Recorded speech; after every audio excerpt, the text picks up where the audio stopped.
नमस्कार। अभी हाल ही में एक लड़की मुझसे मिली और उसने अपने साथ हुआ जो बर्ताव उसके साथ हुआ, उसने मुझे बताया कि शादी के लिए मात्र उसके अभी 5 या साढ़े 5 महीने हुए हैं और तमाम तरह से उसको प्रताड़ित करना उसकी सास ने, उसकी ननद ने उसे स्टार्ट कर दिया। और वो बता रही थी कि उसके पति की एक किडनी भी नहीं है, जो 5 साल या समथिंग 8 साल का रहा होगा तभी ऑपरेशन हो गया था।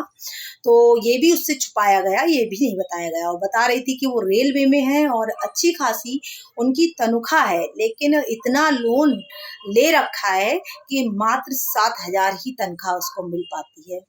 और बता रही थी कि एक सिस्टर है जिनको 3 महीने में ही या 4 महीने में उसके हस्बैंड ने छोड़ दिया, तो उनका तलाक हो गया है अब।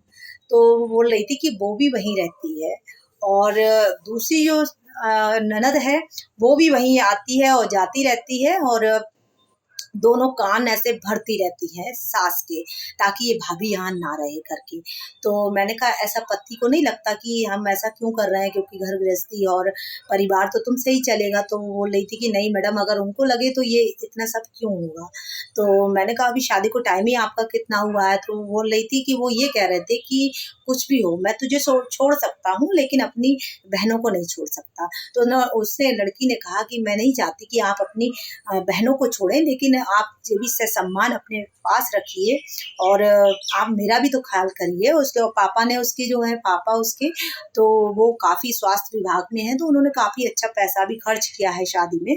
जैसा कि वो बता रहे थे कि 5.5 लाख रुपए कैश दिया है, मतलब इतना सब देने के बाद। और जो लड़की है उसने जीएनएम का कोर्स कर रखा है और बता रही थी कि उसको 3 महीने की प्रेगनेंसी अभी भी है और पहले थी, जो कि उसके हस्बैंड ने अवॉइड करा दिया। और पति उसका कहता है ये बच्चा मेरा नहीं है। कितनी बड़ी बात है, मतलब एक लड़की के लिए अगर पति ऐसा बोले। तो मैंने कहा उससे कहना कि डीएनए टेस्ट करा ले अगर तुझे इतना ही है तो। फिर वो लड़की कह रही थी कि अब क्या करें। वो कहता है कि अब कोर्ट से ही होगा, जो भी होगा, मैं रखूंगा या नहीं रखूंगा कोर्ट ही जवाब देगा।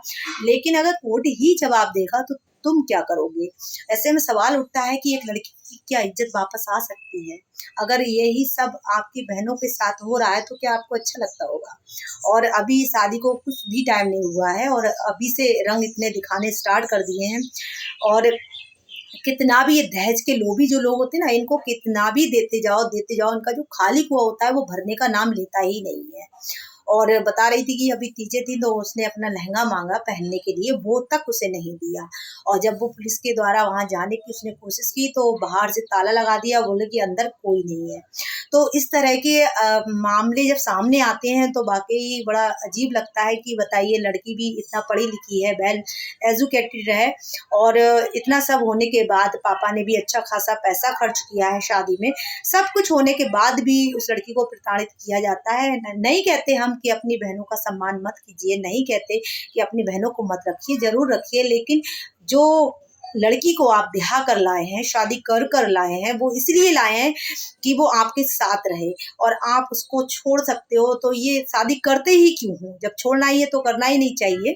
तो वो लड़की बहुत रो रही थी, वो बहुत काफ़ी परेशान थी, लेकिन न्याय तो इतनी जल्दी नहीं मिलने वाला, कोर्ट में कितना लंबा टाइम लगता है। तो मैंने उसे समझाया कि तो अब आप क्या चाहती हो। वो फिर भी रहने को तैयार है, कह रही मैम मैं रहने को तैयार हूँ।